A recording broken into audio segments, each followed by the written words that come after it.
빌립보서 2장 19절에 30절. 내가 디모데를 속히 너희에게 보내기를 주 안에서 바람은 너희의 사정을 알므로 안위를 받으려 함이니 이는 뜻을 같이하여 너희 사정을 진실히 생각할 자가 이밖에 내게 없음이라. 그들이 다 자기 일을 구하고 그리스도 예수의 일을 구하지 아니하되 디모데 연단은 너희가 안하니 자식이 아버지에게 함같이 나와 함께 복음을 위하여 수고하였느니라. 그러므로 내가 내 일이 어떻게 될지를 보아서 곧 이 사람을 보내기를 바라고 나도 속히 가게 될 것을 주 안에서 확신하노라. 그러나 에바브로디도를 너희에게 보내는 것이 필요한 줄로 생각하노니 그는 나의 형제요 함께 수고하고 함께 군사된 자요 너희 사자로 내가 쓸 것을 돕는 자라. 그가 너희 무리를 간절히 사모하고 자기가 병든 것을 너희가 들은 줄을 알고 심히 근심한지라. 그가 병들어 죽게 되었으나 하나님이 그를 긍휼히 여기셨고 그뿐 아니라 또 나를 긍휼히 여기사 내 근심 위에 근심을 면하게 하셨느니라. 그러므로 내가 더욱 급히 그를 보낸 것은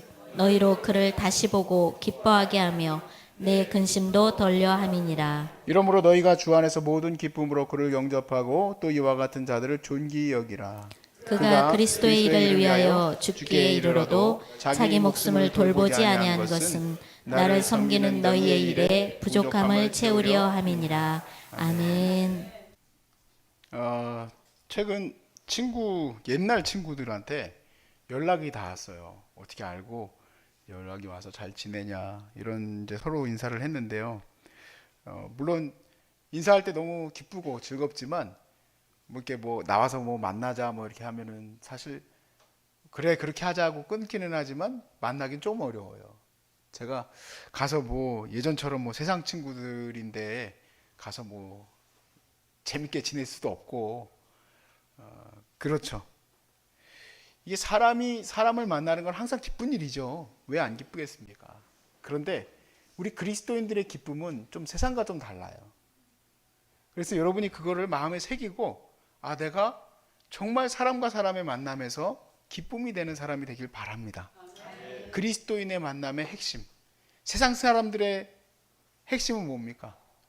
잘 놀아야죠. 제가 잘 놀았을까요? 못 놀았을까요? 전 잘 놀았어요. 저는 정말 놀라 그러면 진짜 밤새서 놉니다. 공부를 해도 밤새서 공부하고 잘 못해서 그렇지만 말씀을 준비해도 열심히 준비합니다. 뭐든지 열심히 하는데 그래서 미안합니다. 우리 친구들한테. 야, 그랬던 네가 어떻게 목사로 바뀌었냐. 그래서 뭐 어떻게 하겠냐. 그렇게 하고 이제 얘기를 드렸습니다만은 사실 우리의 이 만남이 정말 복됐으면 좋겠는데 이 복된 만남의 핵심이 오늘 구절에 쓰여 있어요. 그건 바로 뭐냐면 그리스도를 위해서 사는 삶이에요. 그리스도를 위해서 사는 사람들은 어떠한 만남 가운데서 기쁘고 반가워요. 그리스도인들의 만남 속에서는. 그래서 우리가 그리스도의 거룩한 사명자로 살아가는 것이 그렇게 중요하구나 깨닫게 돼요. 바울이 지금 갇힌 몸이 되었습니다. 어디로 갈 수가 없는데 이 빌립보 교회와의 만남을 지금 원하고 있어요. 빌립보 교회와의 만남을 가지려고 할 때에 즉 자기가 가서 찾아갈 수는 없잖아요.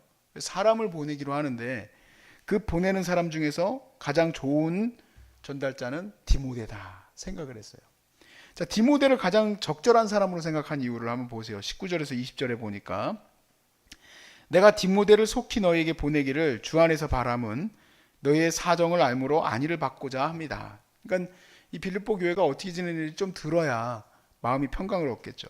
이는 뜻을 같이하여 너희 사정을 진실히 생각할 자가 이 디모데밖에 내게 없습니다. 그랬습니다. 나하고 마음을 같이 하는 자, 내 마음을 그대로 가지고 가서 그 마음으로 빌립보 교회를 보고 또 그리고 그 소식을 나에게 전해줄 자가 디모데밖에 없고 또 바울의 지금 현재의 상황을 그대로 그 마음을 가지고 전달해줄 자가 디모데밖에 없다는 얘기죠. 저는 이 구절에서 딱 단어 하나가 들어온 게 있습니다. 바로 뭐냐면 진실한 자, 진실한 자. 이 진실한 마음을 갖고 있는 자. 제가 만나는 목사님들은 정말 여러분들에 대해서 어떻게 생각하고 있는지는 잘 모르겠어요. 그런데 그 목사님들이 이제 저한테 이제 인사치레로 물어보는 거는 항상 그렇습니다. 뭐 환우들은 잘 지내십니까? 환우들이 어떻게 좀 잘 이렇게 계신지 모르겠습니다. 이제 물어보시면 제가 대답을 하드리죠. 우리가 예배를 이렇게 2번 드리고 이렇게 하려고 합니다. 하면 그래요 수고하십니다 하고 가시는데, 진짜 진정한 마음으로 물어본 거는 아니겠죠. 그냥 이렇게 평안한 마음으로 제가 그런 일을 하니까 만나는 목사님이 그렇게 여쭤봤을 겁니다. 근데 저는요, 솔직히 제가 최선을 다합니다 라고 얘기할 때 제 진정한 마음을 담았습니다. 저도 뭐 인사치레로 얘기 드리는 것도 있겠지만 제 진정한 마음은 좀 최선을 다해서 그렇게 섬깁니다. 그것이 진짜 느껴졌을지는 잘 모르겠어요. 그렇지만 느껴졌는지도 몰라요. 왜냐하면 전화가 올 때 그분들이 전화를 주십니다. 목사님, 우리 성도들 중에 누가 아프신데 들어가도 될까요? 그러니까 저와의 이 만남 속에서 이러한 것들을 느끼셨을지도 모르겠죠. 제가 그냥 막연하게 대화한 것은 아니겠죠. 저는 진실한 마음으로 하나님 사역을 감당한다는 것이 왜 그렇게 중요한가? 왜냐하면 그 진실함을 사람들은 느끼기 때문에 그래요. 그 진실됨을. 디모데가 진짜 진실한가? 바울이 느꼈겠죠. 내가 그리스도를 위해서 살아가는 삶이 저에게는 지금 환우들을 돌보는 일을 맡기셨지만 여러분에겐 또 다 다른 사명을 맡기실 겁니다. 여러분 진실되이 사명 감당하시길 바랍니다. 진실되이. 그리스도를 위해서 진실되이 살아가는 삶. 그러면 인사치레로 나눴던 것으로 느껴졌겠지만 그 마음을 그들은 느낍니다. 그리고 그것을 통해서 하나님의 거룩한 기쁨을 같이 누릴 수 있는 거예요. 환우들을 어디에다가 맡길 수 있겠어요? 소중한 사람들에 맡기시기 바랍니다. 얼마 전에 전화가 왔었어요. 우리 소중한 사람들이 유종옥 사모님이 아직도 노숙인들 사역을 하시냐고. 그럼요. 지금 메인 사역인데요. 그랬더니 아직도 하세요. 저희 교회 청년 중에 한 명이 좀 거리에 있는 청년인데 글을 좀 보내려고 합니다. 어서 보내세요 그랬어요.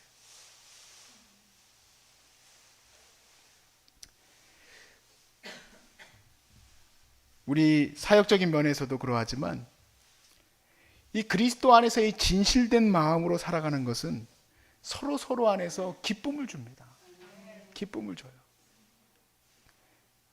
빌립보서 2장 21절에서 22절 말씀을 보세요. 그들이 다 자기를 구하고 그리스도 예수의 일을 구하지 아니하되 디모데의 연단을 너희가 하나니 자식이 아버지에게 함과 같이 나와 함께 복음을 위하여 수고하였느니라. 아멘. 자기의 일만 구하는 거예요. 분명히 사명을 감당하고 있는데, 사역을 감당하고 있는데, 일을 감당하고 있는데 맡길 수가 없어. 소중한 사람들에 맡길 수가 없어요. 저기다 맡겼다가는 완전히 망가지는 거예요. 왜 그럴까요? 자기의 뜻을 구하니까 그렇죠. 내가 어떤 일을 맡게 될지는 알 수 없습니다. 그런데 하나님이 내게 일을 맡기실 때에는 그리스도를 위하여 충성되이 사명 감당하시길 바랍니다. 네, 그리스도를 위하여. 우리는 그리스도께 모든 게 맞춰져 있으면 돼요. 그리스도께. 내 삶에 어려움이 닥쳐도 그리스도께 맡겨진 거고, 그리스도의 복음 안에서 나를 다시 생각하는 거예요. 설명이 다시 돼야 돼요. 그리스도의 중심적으로 내가 살아갈 수밖에 없게 돼야 되는 거예요. 근데 사도 바울이요, 디모데를 보내기 전에 지금 그에 앞서서 에바브로디도를 보내겠다 이렇게 돼 있어요. 우리 빌립보서 2장 25절 말씀을 한번 보세요. 그러나 에바브로디도를 너에게 보내는 것이 필요한 줄로 생각하노니 그는 나의 형제요 함께 수고하고 함께 군사된 자요 너희 사자로 내가 쓸 것을 돕는 자라. 에바브로디도를 먼저 보내겠다. 왜 에바브로디도를 보내려고 할까? 왜냐하면 에바브로디도에 대해서 빌립보 교회가 들은 소식이 있어요. 그 사람이 병들었다는 얘기예요. 그걸로 인하여서 빌립보 교회 성도들이 기도하고 있었습니다. 아마 기도했겠죠. 왜 기도를 안 하겠습니까? 여러분들이 아픈 걸 놓고도 기도를 그렇게 많이 하는데, 아무개 집사님이 그런 얘기를 하시더라고요. 여태까지 우리 교회에 많은 환자들이 있었지만 집사님이 위해서 교회가 열심히 기도했다는 거예요. 그래서 교회가 있는 게 너무 중요해요. 저는 가족이 있는 거를 너무 중요시 여겼거든요. 이게 환우들을 이렇게 보다 보니까 결국에는 가족이 있어야 되는구나. 가족이. 끝내 나를 돌볼 사람은 가족밖에 없어. 그런데 가족 못지않게 교회가 너무 중요하다는 사실을 이번에 제가 마음에 새겼고, 다음에 내가 언젠가 글을 쓰려고. 교회는 가족만큼 중요한 가족 공동체 아닙니까? 이 교회가요, 열심으로 기도를 하는 거예요. 열심으로. 그래서 우리 그리스도인들의 기쁨의 만남의 첫 번째 핵심은 우리가 진실됨으로 사는 삶, 그 사명 속에 사는 삶이 서로에게 연결되어지고 그게 기쁨이 돼요. 그게 기쁨이 되는데, 두 번째, 기도의 응답으로 서로 기쁨이 됩니다. 기도의 응답으로. 2장 27절 말씀을 한번 같이 읽어봅시다. 시작. 그가 병들어 죽게 되었으나 하나님이 그를 긍휼히 여기셨고 그뿐 아니라 또 나를 긍휼히 여기사 내 근심 위에 근심을 면하게 하셨느니라. 아멘. 지금 같으면은 SNS에다가 우리 아무개 집사님이 병이 나았습니다 하고 이렇게 하고 있는 거 찍어가지고 올리면은 그럼 금방 빌립보 교회가 행복해지겠죠. 근데 그때 당시에는 그런 게 없으니까 빨리 에바브로디도를 보내야 돼. 그리스도 안에서의 그 만남의 기쁨이 기도의 응답과 함께 이어져 있어요. 그래서 저는 이런 생각을 깊이 새기게 됐어요. 우리 중보기도가, 하나님의 거룩한 중보기도가 물처럼 흘러가는데, 그래서 온 교회의 기쁨에 흘러가는 원천이 되길 내가 바랍니다, 주님. 그랬어요. 기쁨의 원천이 되길 바랍니다. 얼마나 교회들이 기뻐할까? 우리 선교사님들은 각 자기 그 사역지에서 깨끗이 나와가지고 돌아가면 얼마나 기뻐할까? 할렐루야 하고 안아주지 않겠어요? 근데 안아주지 않고 왜 왔냐 그러면 이제 사역 잘못한 거야. 사역 잘못한 거야. 근데 너무 기쁘게 맞이하지 않겠어요? 여러분들은 또 여러분들의 본자리로 돌아가면 얼마나 기뻐하겠어요? 서로 우리 열심히 더 기도해 주십시다. 기도 훈련을 위해서도 기도하는 거지만 나아서 기쁨이 됐으면 좋겠어요. 우리 그리스도인들의 만남의 기쁨, 첫 번째는 우리가 진실된 마음으로 사명 감당하는 것. 두 번째는 기도의 응답에 충만한 나눔. 그것을 통해서 우리가 기쁨이 넘칩니다. 한 청년에게 문자가 왔어요. 너무너무 힘들어하는 문자였어요. 그리고 제가 전화하겠다고 메시지를 보냈는데 아직도 전화를 못했어요. 왜냐면은 그거에 대해서 내가 하나님 앞에서 어떤 마음을 잡지를 못했어요. 우리 그리스도인들의 근심은 어떻게 보면은 그냥 잠시 그냥 이 사람에게 들은 근심으로 끝나는 게 아닙니다. 그 근심은 기도의 제목으로 들어와야 돼요. 그리고 그 가운데에서 다시금 만남이 이어지는 것 아니겠습니까? 예전에는 편지나 만남을 통해서 만남을 이루지만 지금은 전화로도 만남을 갖고 여러 가지 만남을 갖습니다. 근데 우리는 그냥 근심 어린 소리를 듣고 그냥 마는 게 아니에요. 그래서 그것이 내게 다시금 근심으로 들어와서 하나님의 긍휼을 바라는 자가 되기를 바랍니다. 사도 바울은 근심 위에 근심이 있었다 그랬어요. 에바브로디도도 근심 위에 근심이었어요. 근데 그것을 주님이 제거해 주셨어요. 그에게 그것이 왜 근심입니까? 남의 병든 얘기가 기도의 제목이에요. 기도의 제목. 우리 그리스도인들은 그냥 흘려보내는 게 아닙니다. 우리는 진실됨으로 하나가 되어져 있고 또 기도로 하나가 되어 있는 줄로 믿습니다.